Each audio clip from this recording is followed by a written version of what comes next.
Periodismo hoy.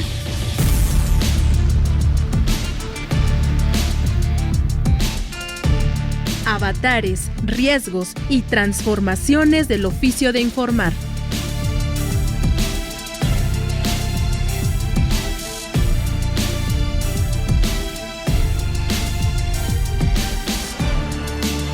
Buenas tardes, bienvenidas, bienvenidos a Periodismo Hoy. Los saluda como todos los martes a esta hora de la tarde Alexia Cervantes en compañía de Andrés Solís, y es que esta emisión es la primera emisión de este 2023. Estamos arrancando el año con pues nuevos deseos, nuevos proyectos en mente, nuevas expectativas, tratando de empezar con el pie derecho, con buena actitud y esperando que lo que nos depare este 2023 sea bueno, sea positivo en todos los sentidos. Andrés Solís, ¿cómo estás? Pues muy feliz de arrancar el año contigo, con este maravilloso equipo de producción, en esta maravillosa emisora que es Radio Educación, y poder decir que estamos arrancando 2023, lo que viene a ser un año más de Periodismo Hoy, un año más de platicar con las audiencias, de explicarles qué es el periodismo y por qué hacemos lo que hacemos, y aprovechar este momento, como bien lo decías tú hace unos minutitos, pues enviarles un abrazo monumental del tamaño del cariño que nos han dado a lo largo de estos años, y esperar que este año 2023 pues les vaya a todo dar, a todos y todas. Pura prosperidad, abundancia, dinerito, amor y todas esas cosas que parecen cliché, pero que humanamente todos deseamos. Así que pues un abrazo de verdad para todas, para todos quienes nos escuchan a través de las distintas frecuencias de Radio Educación. Y bueno, pues para arrancar este año con nuevos proyectos en mente, con nuevos temas que abordar aquí en Periodismo Hoy, consideramos que primero es necesario hacer un cierre, digamos, a manera de recuento de lo que sucedió y de lo que abordamos en este espacio durante el 2022. Así es, pues se trata precisamente de recordar esos momentos que pues marcaron el año, que normalmente ya ves que los noticiarios hacen el recuento del año en diciembre. Pues nosotros queremos arrancar el año con este recuento de lo más importante en el mundo del periodismo, porque además fueron estos hechos los que marcaron la agenda precisamente de nuestros programas, las entrevistas, los temas, estos momentos coyunturales que hicieron de Periodismo Hoy en 2022, pues un programa que está posicionado en el gusto y el interés de ustedes. Y bueno, este recuento, vaya, para hacerlo contamos con la colaboración de las y los jóvenes que integran el equipo de servicio social de este programa, y desde su perspectiva como futuros periodistas, pues seleccionaron cuáles son los temas de su interés. Así es, Alexia, hay que decirlo, así como nos ayudaron a elegir las mejores cápsulas de periodismo en persona para el último programa del año, que ahora sí ya podemos ir el año pasado, pues hoy queremos platicar con esta selección que hizo nuestro equipo de producción. ¿Y qué te parece si empezamos con este tema del espionaje a periodistas? En el episodio número 100, casualmente, hablamos aquí en Periodismo Hoy sobre las intervenciones que se hacen a los teléfonos, a los correos electrónicos de periodistas, y platicamos precisamente con Daniel Lizárraga, un periodista de investigación muy reconocido en México y en el mundo, que ha sido víctima precisamente de intervenciones a su trabajo periodístico, pero también a su vida privada.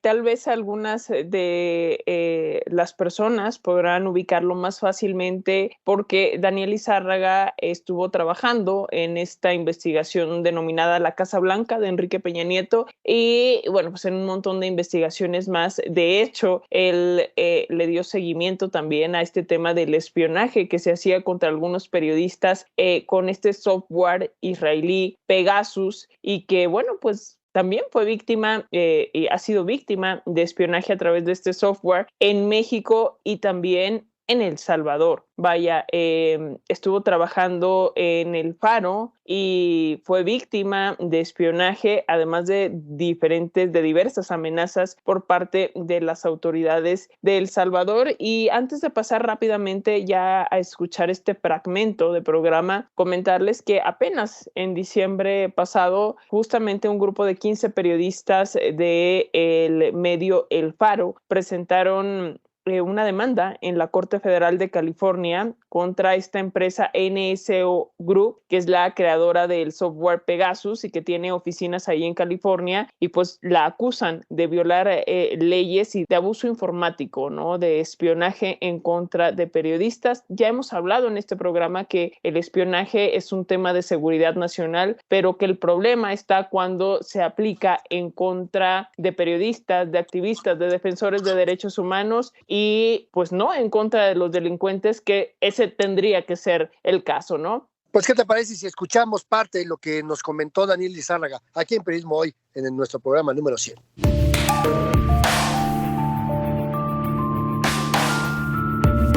Yo ya soy miembro de la familia de NSO Group, primero en México y ahora en El Salvador.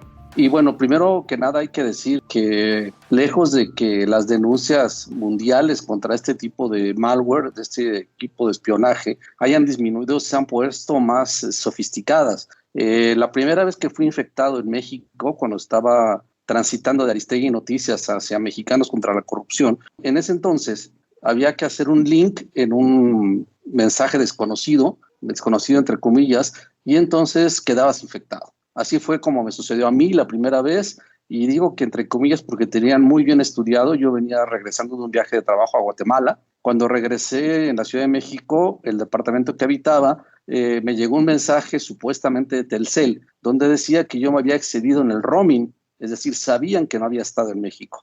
Entonces, obviamente me espanté y dije, algo hice mal o no servía el internet del hotel donde estuve, qué sé yo. Entonces le di clic y el teléfono se reinició, y cuando se reinició decía copiando y copió todo. No lo podía parar aunque lo pagara. Esta nueva tecnología ya no requiere, la que me tocó en El Salvador, o nos tocó en El Salvador, ya no requiere de un link, es decir, ya no hay manera que te des cuenta, te infectan sin darte cuenta. Como tú lo decías, te roban las fotografías, los chats, no importa si es Signal, no importa si es Telegram, no importa si es WhatsApp, te roban todos los contactos, todo, y si tienes ahí tus claves, te roban las claves, los archivos de iCloud se los roban. Entonces no hay manera de hacerse a un lado y mucho menos de darte cuenta, porque además no solo es el robo de información y de los contactos, sino que además te pueden encender la cámara sin que te des cuenta o prenderte el micrófono. Entonces esto ya estamos hablando de un nivel de tecnología mucho más alto, mucho más fuerte actualmente. Y bueno, esto que nos pasó en El Salvador, tanto Citizen Lab como Access Now nunca habían visto, y eso fue que era un asunto sin precedentes, que infectaran tantos teléfonos dentro de un medio de comunicación, y no solamente eso, sino el número de horas que permanecían adentro. Tengo compañeros que permanecieron hasta en todo ese tiempo sumados más de 40 horas de estar espiando exactamente qué era lo que hacían. Esto ha sido un asunto, como decía yo, sin precedentes. Eso me parece muy delicado y es propio de estados completamente autoritarios. México está catalogado como el país más peligroso para ejercer el periodismo en el mundo, que en una nación que no está en guerra. Esto también es un juego muy complicado. Hace unos días escuchamos al presidente López Obrador, ante las muertes de algunos compañeros, diciendo que esto era algo que usaba la oposición para golpearlo. A mí me parece que puede tener razón en eso, pero eso no es el fondo del problema. El fondo del problema es que siguen matando compañeros, y su gobierno ha sido incapaz de detener eso, de frenarlo. No importa si lo usan o no, el problema de fondo es que nos siguen matando, y eso en Nicaragua los siguen encarcelando, en El Salvador nos acosan, en Venezuela los compañeros han tenido que salir y también enfrentan procesos judiciales desde el exilio. Es decir, a mí me parece que esto es un riesgo para todos nuestros países, porque, vamos, la gente tiene suficientemente criterio para saber cuándo está bien hecha una cosa y cuándo no está bien hecha, y nosotros pagamos el precio cuando llegamos a cometer errores. Somos seres humanos, los podemos cometer, pero de eso a que previamente exista una intimidación, porque parte del problema que te roben como reportero todos tus contactos, toda tu información, evidentemente de alguna manera te va a tratar de inhibirte de que sigas publicando, porque se mete con tu vida personal. Y entonces ve tú a saber qué chats tienen conmigo, que me estuve peleando con mi pareja, o qué mensajes tuve que mandar en el grupo de mi familia por algún problema familiar. y entonces te pueden empezar a apretar por presiones de trabajo con los familiares, porque se enteren de esto, porque se enteren de aquello, y eso es, híjole, bien peligroso, ¿no? Yo creo que uno de los grandes retos que tenemos en México es organizarnos, pero yo creo que necesitamos tener asociaciones de periodistas, tener un cuerpo colegiado que no solamente intervenga, que tenga peso en el caso, por ejemplo, de espionaje, sino que también se haga respetar en no sé cuántos casos que se den en México, por ejemplo, de despidos injustificados, y por qué no también de censura, de malos salarios, de hostigamiento sexual, como salió en el Me Too. Es decir, tener ahí un organismo que nos represente a todos, y creo que para eso todos y todas necesitamos bajarle 5 rayitas al ego. Gracias, y bueno, también para la gente que nos oiga aquí en México y en Centroamérica, no nos vamos a dejar y vamos a seguir haciendo periodismo. Los reporteros y las reporteras están en la calle y siguen haciendo su trabajo.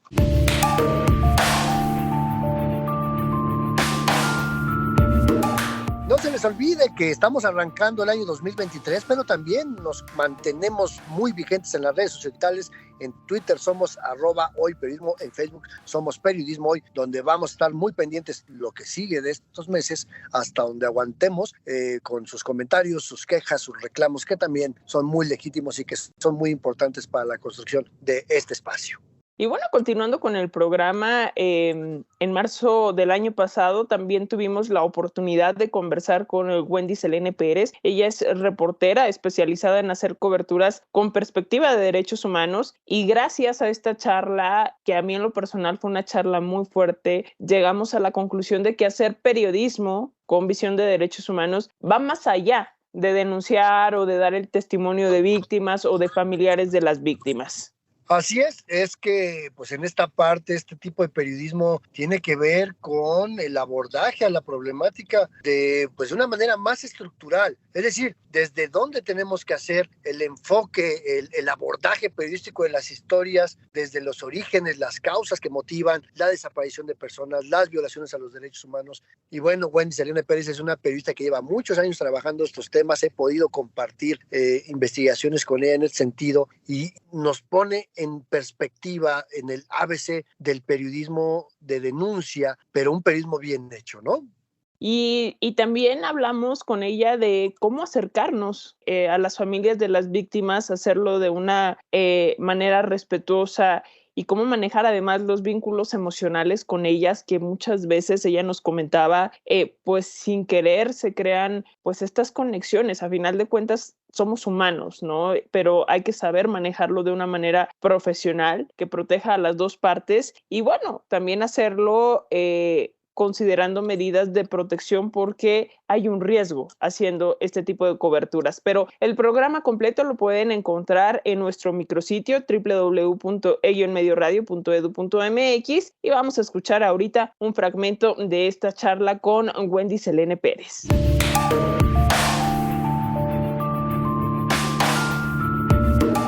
Yo creo que el periodismo en general, ya sea el de derechos humanos, el de economía, etcétera, tienen que partir de lo mismo, que es seguir los hechos y desilvanar, ¿no? Y hablar con todos los actores, nos caigan bien o no nos caigan bien, actores públicos, actores privados, gente de la sociedad civil, o sea, todas las personas involucradas. Ahora, ¿cuál es la diferencia con el de derechos humanos? Bueno, porque creo que hay que ir mucho, sobre todo, o al menos yo, cuando hago reportajes, lo primero que hago es mirar qué dice la ley al respecto, qué derecho es el que se está violando. Por ejemplo, aunque generalmente yo no me considero como que cubro o soy especialista en cobertura de derechos humanos, como decía Andrés al principio, es transversal, y en realidad sí, o sea, mucho de lo que se cubre sobre personas desaparecidas, situaciones de violencia, delitos de lesa humanidad y todo, atraviesa derechos humanos, ¿no?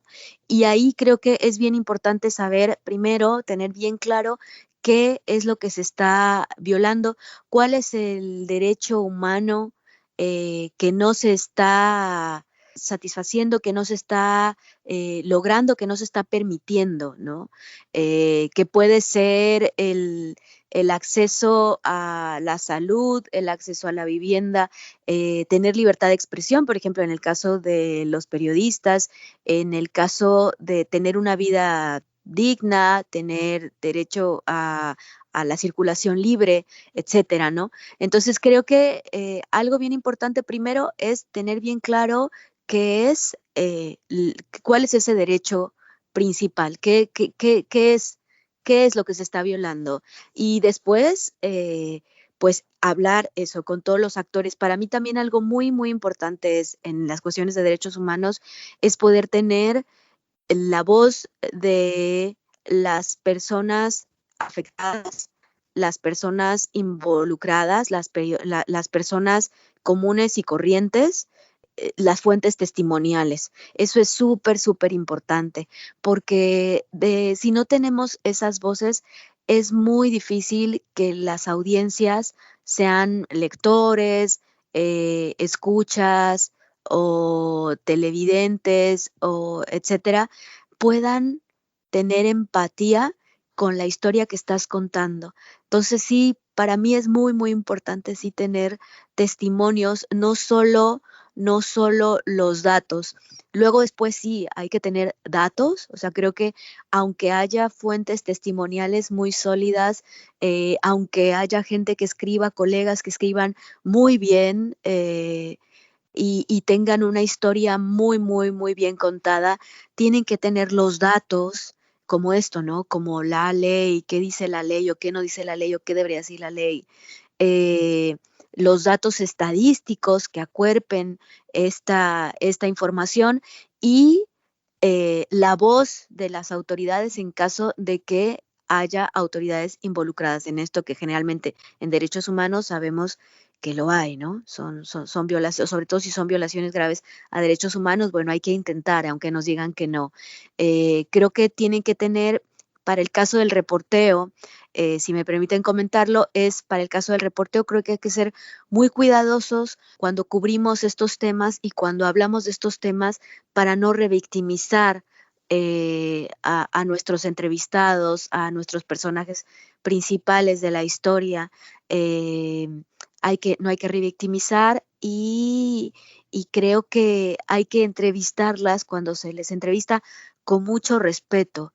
Yo siempre pienso cuando entrevisto a víctimas o familiares de víctimas o personas que han que han vivido situaciones de violación a derechos humanos, siempre pienso si fuera mi familiar, si fuera yo misma, si fuera mi madre, si fuera mi hermana, o sea, cómo me gustaría a mí que se cubriera esto y que se hablara, ¿no? Y creo que siempre tiene que estar ahí el respeto. Entonces, para mí es eso, es una combinación de voces, de datos, de equilibrio y luego la escritura, que es el toque, ¿no? Como tratar de ser concretos, si es un texto muy largo, pues presentarlo por escenas, ¿no? Si es un texto corto, que pueda tener un poco de esto, de la voz, de las fuentes testimoniales, que te vaya guiando, pero acuerpado de todos estos datos y de la información equilibrada o la contraparte, que es al menos que se vea que se intentó hablar con las autoridades, aunque al final no hablen. El papel de nosotros es involucrarnos, ¿sí? Si queremos involucrarnos, poner las cosas ahí, sacarlas, y si queremos seguir manteniendo una relación para otras notas o por la vida misma, está bien, pero como dices tú, sin llegar a que esto nos oscurezca.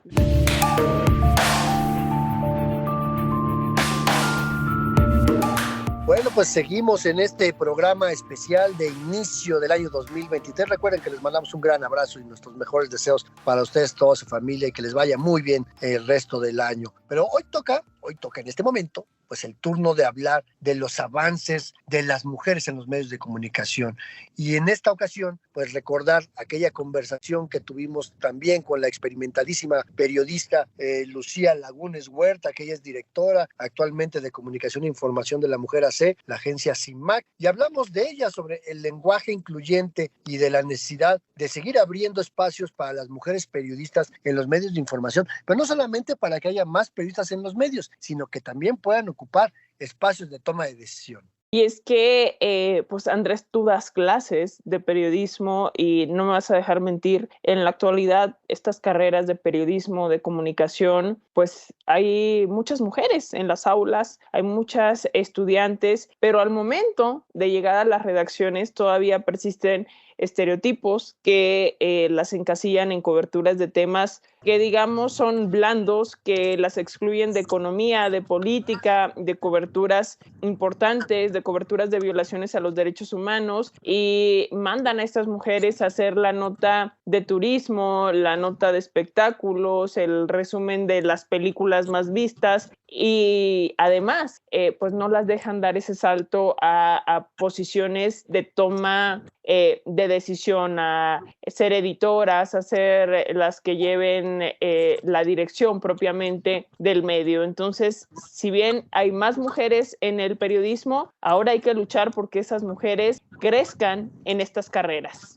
Y hay otro entorno que también tiene mucho que ver con estos techos de cristal de los que nos habló Lucía Lagunes, que es la violencia también que se ejerce contra las periodistas, porque la violencia que se ejerce contra las periodistas tiene esa carga de violencia en razón de género, de que va no solamente desde las fuentes de información que les niegan entrevistas, que les niegan información, sino que las ningunean, las maltratan, les ofenden, y que además pues también muchas empresas, como bien lo decías, no solamente no les dan acceso a los cargos de toma de decisiones, sino que hay muchos medios donde persiste la desigualdad salarial entre reporteros y reporteras, ya ni qué decir en los cargos directivos. A propósito de esto, Andrés, me parece que un dato importante que dio justamente CIMAC en un informe en noviembre, diciembre del año pasado, es que en este sexenio van 767 agresiones contra mujeres periodistas y contabilizadas en esta mitad de sexenio. Entonces, es un tema que está pendiente y que no hay que perder de vista, y hay que exigir que esta situación no se siga replicando. Así que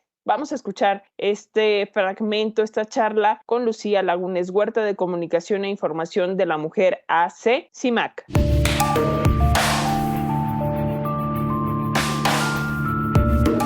Fíjate que no es que decidamos convertirnos o masculinizarnos, como lo señalas, Andrés, sino que el entorno te obliga a que ejerzas un liderazgo que se parezca lo más que se pueda a el liderazgo masculino. Aun cuando nos cuestionan que nos masculinizamos, en el fondo están exigiendo que actuemos como ustedes, los hombres, con prepotencia, con gritos, con malos tratos, porque ese es el modelo de ejercicio del poder que está avalado socialmente. Yo les decía hace un minuto, es decir, a las mujeres dicen que nos tiembla la mano, y este es un término horrible. Nos tiembla la mano para tomar la decisión, para ser firmes, para sancionar cuando tengamos que sancionar, porque somos sensibles. Entonces hay una constante de doble discurso permanente hacia nosotras. Por un lado, nos dicen, si eres muy sensible, si eres muy mujer, híjole, no sirves para el cargo. Pero si te conviertes en lo que ha sido el modelo del ejercicio del poder, que es un modelo masculino, tampoco eres bien vista. Así que nos la pasamos tratando de embonar de alguna manera, y se vuelve muy complicado, porque no puede ser demasiado femenina, pero tampoco demasiado masculina, pero me explico, hay como este lugar de cuál es mi lugar realmente y por qué no puedo ejercer el liderazgo siendo quien soy. ¿Por qué pareciera ser que la camisa que me pongo nunca es suficiente, que o me queda grande o me queda chico o no es mi color? En fin, hay todos estos cuestionamientos que van haciendo que las mujeres que llegamos a cargos de decisión empecemos a sentir que caminamos casi en la cuerda floja, porque cualquier cosa es mal vista, porque si lloramos al momento de, ya ven, les decía, si gritamos, si hacemos este modelo masculino de poder, tampoco. Entonces creo que también este tipo de reflexiones nos tienen que llevar a cuestionar incluso cuál es el modelo de liderazgo que tenemos socialmente avalado, y entender que ese modelo de liderazgo masculino no es el que queremos seguir reproduciendo las mujeres y que nos tienen que dejar desarrollar nuestro propio liderazgo siendo quienes somos y que no nos vayan coartando a dejar de ser quienes somos. Es muy común, Andrés, Alexia, y ustedes lo saben muy bien, un tema que es muy frecuentemente hablado, es decir, uno va a discutir, no sé, negociaciones o demás en un entorno al alcohol, ¿no? En un bar, vamos a echarnos una copa. Y eso para las mujeres, por ejemplo, es todo el tiempo un doble riesgo, porque no es la misma condición. Y este es un modelo muy masculino que se repite y se reproduce permanentemente en estos espacios de poder. No es casual que uno puede llegar a ciertos lugares y encontrar mesas llenas de hombres donde el alcohol corre, porque esa es una forma donde los hombres encuentran el espacio para el pacto más allá de la formalidad, ¿no? Donde hacen camaradería para acordar cosas. Y ese es un espacio que nosotras, las mujeres, siempre lo vemos sospechoso porque hay una barrera muy delgadita donde se puede interpretar de otra manera y buscamos la forma de evitar colocarnos en peligro, ¿saben? Entonces, esos son ejemplos muy concretos de lo que vamos teniendo entre el techo de cristal, este modelo masculino de liderazgo, estas barreras que se nos van colocando y que van haciendo realmente, pues casi infranqueable entrar a los espacios de decisión.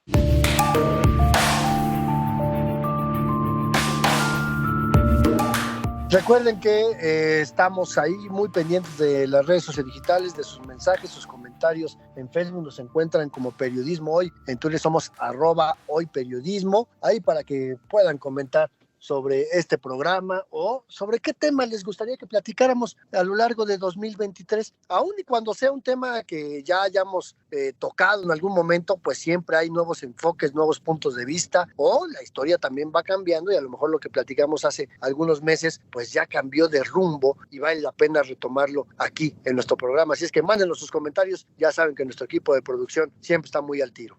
Y bueno, pues continuando con este recuento de lo que sucedió en 2022 y de estas entrevistas que consideramos importantes desde el punto de vista de la producción. En el 2022, tal vez ustedes recordarán, se presentó un plan de seguridad social para periodistas independientes, lo que comúnmente llamamos periodistas freelance. Y en este espacio hablamos de la propuesta, de los puntos buenos y también de los puntos perfectibles. Es una propuesta que ya está en marcha y que, pues de acuerdo con el gobierno federal, se financia, sale el dinero de esta bolsa dedicada a la publicidad oficial.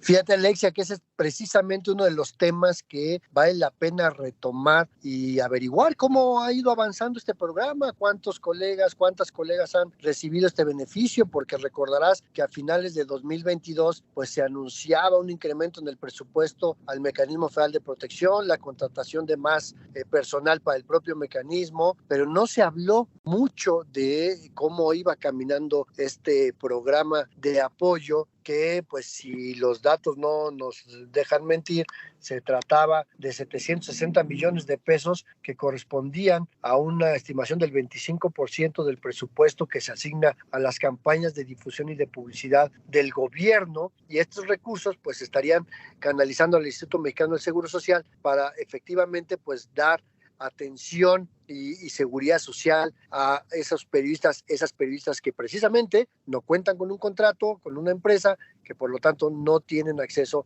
a servicios de salud, a pensiones o a otro tipo de beneficios sociales. De esto hablamos con el periodista José Reveles y con Nancy Flores de Contralínea. Ambos periodistas participaron en el comité consultivo responsable del censo de periodistas que se realizó justamente para poner en marcha la propuesta. Escuchemos.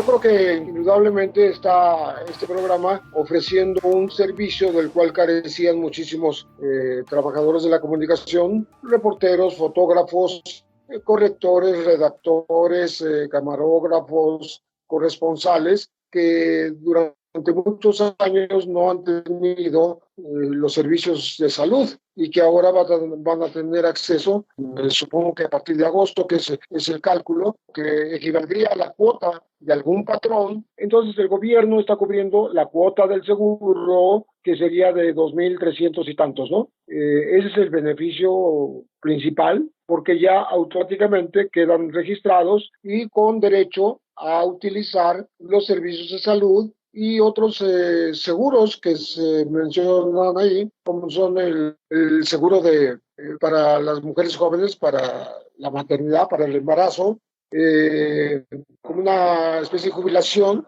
la acumulación de puntos para en el momento del retiro y la cesantía o la vejez, tener acceso también a ellos. Y me parece que también el de guarderías para los jóvenes que tengan niños pequeños, etcétera. Entonces, son una serie de beneficios que no van a costar absolutamente nada, pero que van a ser utilizables a partir de agosto seguramente. Sí, hay algunas críticas al programa, entre ellas esta precisamente, de que el gobierno va a mal acostumbrar a los patrones, a los dueños de las empresas, a no pagar el seguro, a decir, bueno, pues ya lo paga el gobierno, pues ya olvídense de pagarlo, ¿no? Creo que es un caso que no se va a dar con frecuencia, por lo menos, porque finalmente son personas que ya tenían mucho tiempo trabajando por su propia cuenta, que no han tenido durante años este acceso a la seguridad social,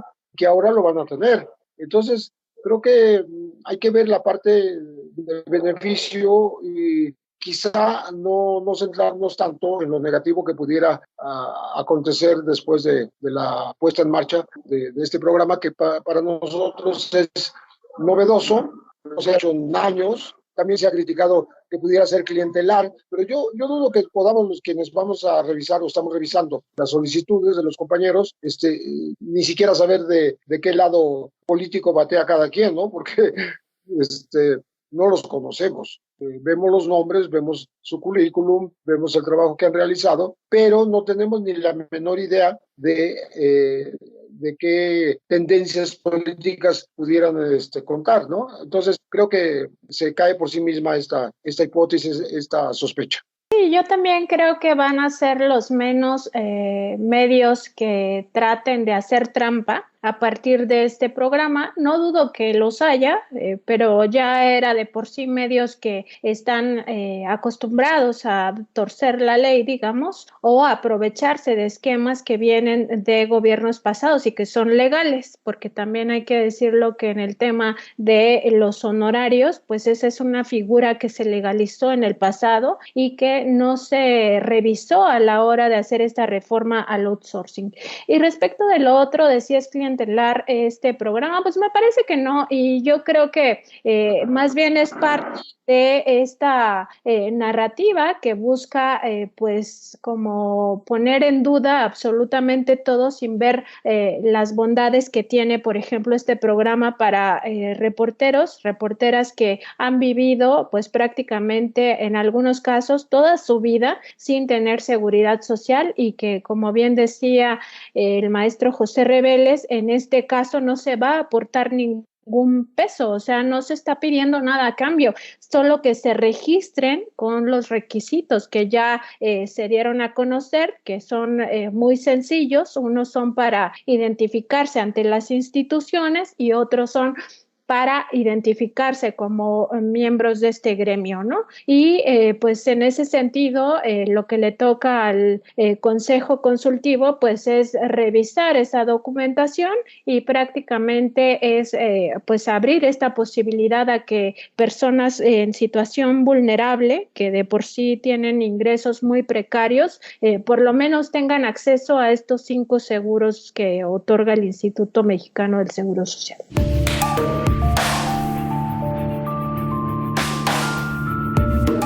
Bueno, bueno, también aquí en este espacio, también hablamos de los resultados de estos diferentes estudios que se realizan sobre los hábitos de consumo, sobre el periodismo, y uno de ellos fue el Digital News Report 2022 que cada año hace el Instituto Reuters, y que como dato importante pues planteaba que las audiencias más jóvenes pues dicen evitar las noticias porque las consideran deprimentes y que les provocan pues una sensación de que pues no pueden cambiar, que las cosas están muy feas, que es decir, pues la juventud no consume noticias porque los pone de malas, los pone depre, los pone tristes, y creo que esto es un dato muy revelador, sobre todo por el abordaje que como medios y periodistas hacemos de las noticias. Este informe además documenta que hay una, digamos, desconexión entre el periodismo y el público y que hay una caída en la confianza. Y de hecho en nuestro país solo un 18% de la población de los encuestados, las encuestadas, cree que los medios están a salvo de la influencia del poder político. Pues, ¿qué te parece, Alexia, si vamos a escuchar este interesantísimo programa porque no tiene desperdicio?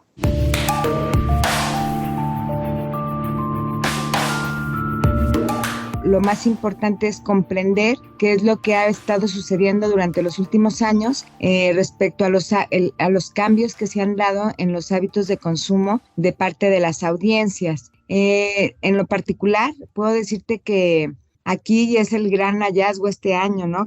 Porque la realidad de cada contexto, de cada continente, de cada país es distinta, pero sí nos muestra en general el estudio sobre las diferencias, las grandes diferencias que existen entre los hábitos de consumo de las audiencias por segmento de edad. O sea, no es lo mismo la generación que se le considera los adultos mayores, los baby boomers famosos, con los millennials, con la generación Z, ¿no? Que son los más pequeños, o con la generación X, ¿no? La verdad es que sí, también podemos encontrar grandes diferencias entre los comportamientos o hábitos de uso de las personas que realmente están interesadas en las noticias y, por otro lado, confían en la industria periodística de su país, a diferencia de aquellos otros grupos que tienen a lo mejor un nivel bajo de confianza en la industria periodística, pero también un alto interés en las noticias. Y luego encontramos también aquellos grupos que no tienen confianza en la industria y tampoco tienen interés en las noticias,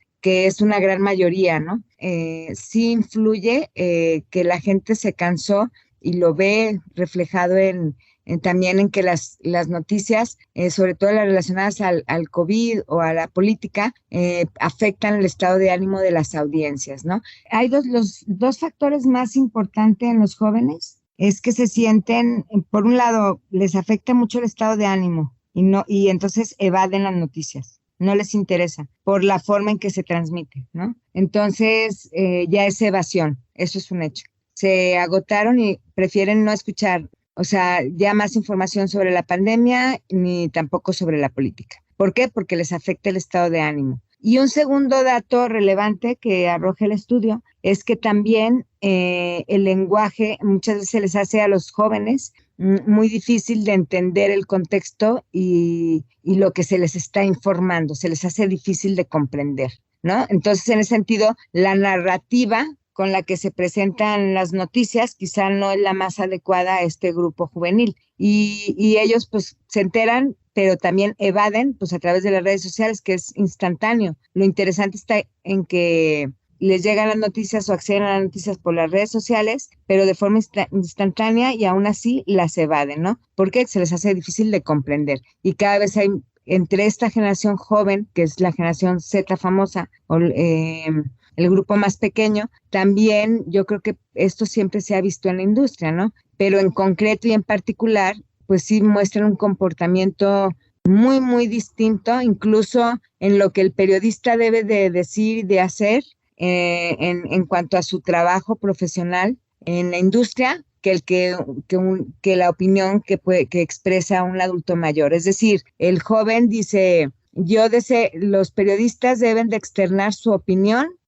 cuando dan una noticia, ¿no? O sea, lo deben de editorializar. El adulto de más de 40 años se nota claramente por segmentos de edad que te va diciendo no. El periodista debe cumplir con su vocación de informar y la audiencia tiene que decidir sobre qué opinar al respecto. Entonces, son dos mundos completamente, o dos formas completamente distintas de ver el trabajo del periodista. Y la narrativa, la forma en que quizá los periodistas se han descuidado la forma en cómo, en el lenguaje principalmente, en la narrativa, en cómo comunicarse con sus audiencias. Y eso es lo que cada vez aleja más, ¿no?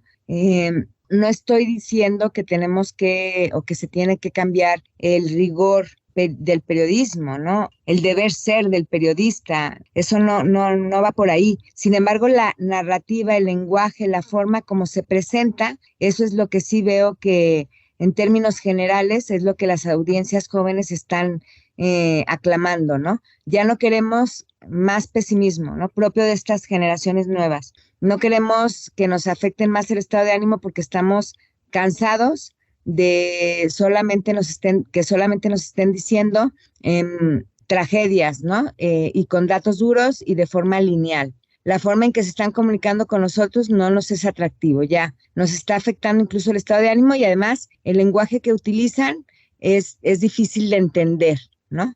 Entonces, eso es lo que los jóvenes están reflejando.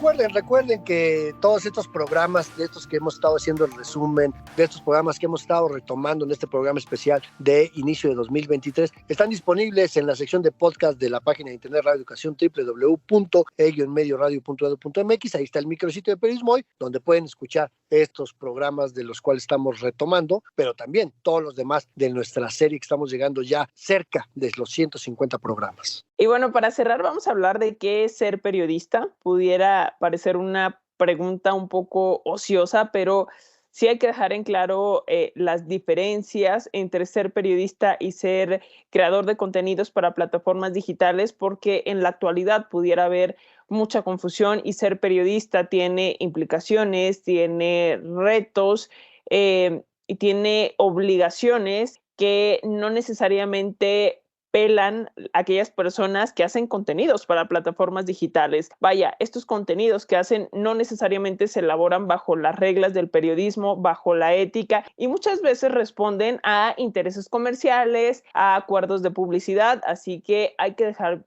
bien en claro cuáles son las diferencias y qué es ser de verdad un periodista. Y creo que esto fue más bien uno de los programas más provocadores que hemos tenido en la historia de Periodismo Hoy. A mí en lo personal me encantó, porque es una discusión que tiene muchos años de quién sí es periodista, quién no es periodista, si existe el periodismo ciudadano, si no existe, de la importancia de la verificación, de la confirmación, de la contrastación de información y de fuentes. Y justamente en aquel episodio hablamos con un gran colega periodista, pero que además es académico, pero que además es investigador del periodismo, y hablamos del doctor Héctor Claudio Farina, que ya en algún momento había estado en nuestro programa y lo quisimos invitar porque justamente pensamos que él podía explicarnos con manzanitas esta diferencia entre lo que es un periodista profesional y las personas, como dices, Alexia, que pueden subir lo que quieran a cualquier plataforma. Así que si les parece, vamos a escuchar este fragmento con Héctor Claudio Farina.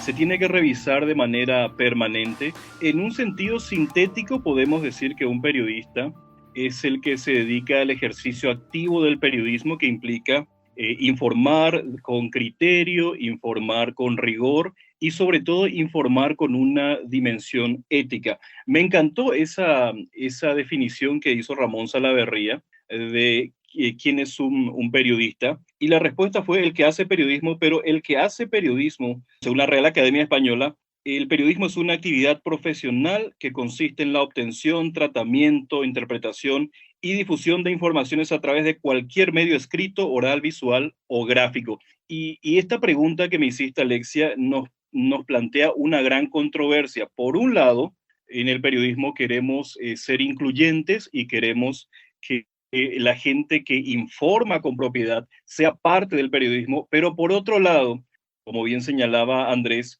no a todo el mundo se le puede decir periodista porque hay mucha gente que comunica y no hace periodismo. Si te lo digo en síntesis, para mí un periodista es un profesional que tiene criterio periodístico, es decir, que sabe cuándo informar, cómo informar, que tiene rigor, eso implica que tiene un método para obtener la información, para procesarla, para difundirla, y en tercer lugar, y algo fundamental, que tiene una dimensión ética. Si alguien solamente lanza informaciones al aire sin ningún tipo de responsabilidad, sin ruborizarse en lo más mínimo por decir algo que no sabe si es cierto, ese no es periodista. Por lo tanto, la dimensión ética es necesaria y es fundamental para definir a alguien como periodista. Es que hay muchas funciones de la comunicación que eventualmente chocan con el periodismo o hacen algo parecido al periodismo. Hace algunos años discutíamos si existía tal cosa como el periodismo ciudadano, porque alguien decía, pero los ciudadanos ahora toman una foto, suben la foto, suben un video, escriben en redes sociales y eso es periodismo ciudadano. Y la respuesta es no, porque hacían información ciudadana, la información más básica, la materia prima, pero no hacían periodismo porque no tenían criterio, no tenían rigor, no tenían ética, no publicaban en función del interés público. Y ahora la discusión se trasladó a otros ámbitos en los cuales todo el mundo está informando y todo el mundo cree tener la razón. Por ejemplo, los influencers opinan de todo sin tener criterio, sin tener rigor, simplemente porque tienen la libertad de opinar. Y en algunos momentos, los influencers, cuando dan a conocer un video de algo que grabaron, porque oportunamente estuvieron en un lugar, y me remonto al caso del colombiano en la Ciudad de México, en el aeropuerto, que fue detenido de manera ilegal y alcanzó a grabar lo que estaba pasando. En ese caso, produce un insumo para el periodismo, siendo influencer, pero no hace periodismo porque no tiene, otra vez, rigor, método, criterio, dimensión ética. Y entonces, los influencers, los youtubers, los blogueros, los opinólogos expertos en redes sociales, también informan, también tratan la información, también procesan, pero cada quien a su manera y a su gusto, sin criterio, sin pensar en el público y sobre todo sin tener la capacidad de verificar algo y hacerse responsable de todo lo que se dice. Por lo tanto, hay muchas esferas de la comunicación que eventualmente tocan algunas líneas del periodismo, suben algún video, comparten alguna información, dan alguna primicia, pero no necesariamente hacen periodismo y por lo tanto no necesariamente son periodistas. Si un youtuber publica un video que es una primicia que subió un youtuber, no es una nota periodística. Es el insumo para hacer un trabajo periodístico que implica hablar con todas las fuentes, hablar con todas las partes afectadas, corroborar cada uno de los datos, cerciorarse al extremo de que todo es exacto, todo es preciso, todo es verosímil y después publicarlo haciéndose cargo de todo lo que dice. Si no se hace eso, nos encontramos con muchas formas de comunicación en un espectro muy amplio, cuando la gran discusión era si el periodismo era un oficio o una profesión. En algunos países, como el Paraguay, de donde vengo, todavía se define como oficio desde un punto de vista legal porque no hay restricción alguna para ser periodista. Uno puede ser periodista por el hecho de trabajar haciendo periodismo y no necesariamente por haber estudiado. En otros países, que son más cuidadosos, más estrictos, uno no puede ser periodista si no estudió periodismo. Entonces, esta vieja discusión entre si es un oficio o es una profesión implica también las formas de aprender a ser periodista. En el oficio se aprende por imitación, se aprende entrando a un puesto de trabajo y viendo qué hacen los otros, cómo lo hacen, así como lo hace un carpintero, así como lo hace un albañil, así como lo hace un mecánico, que ve cómo trabajan los que sí saben e imitan lo que están haciendo, aprenden de esa manera empírica. En el caso del periodismo académico, significa le enseñamos a alguien durante algunos años lo más esencial del trabajo, del oficio, de la profesión, para que luego salga a aplicarlo en el campo profesional.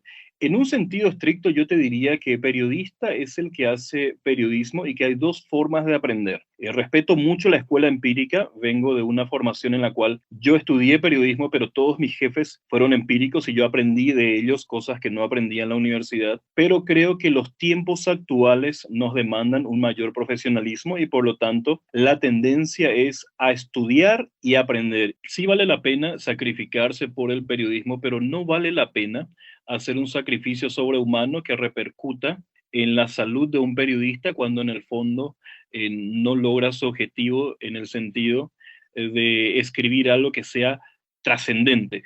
Todo lo que escribimos y lo que hacemos los periodistas es trascendente, pero no hay nada más trascendente que la misma vida del periodista.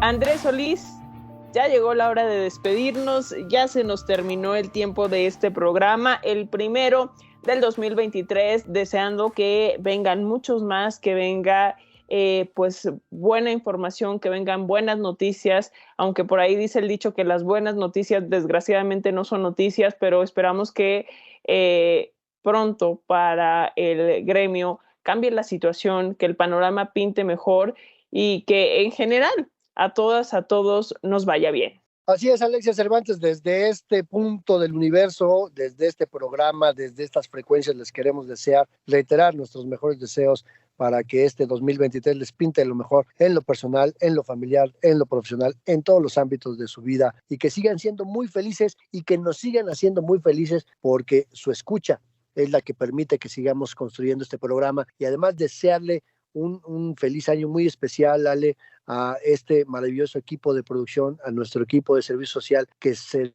desveló escuchando programa tras programa, haciendo la edición de estos contenidos que escuchamos este día. Muchas gracias y feliz año a ustedes tres, que ya saben dónde andan. Y bueno, Andrés Solís, nos escuchamos la próxima semana. Un placer, como siempre, compartir el espacio contigo, Alicia Cervantes. Nos escuchamos el próximo martes, pasadita a las 13 horas.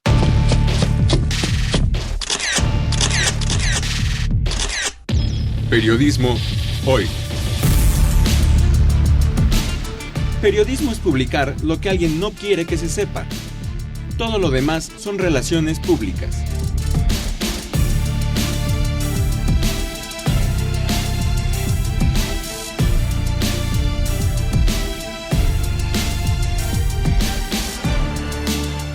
Trabajamos para usted en el servicio social Denise Godínez, Fernanda Valladares y César Lozano. En la edición digital, Alejandro Ramírez. La musicalización de Óscar Solís, Edith Rojas en la asistencia de producción. En la conducción, Alexia Cervantes y Andrés Solís. En una producción a cargo de Graciela Ramírez para Radio Educación.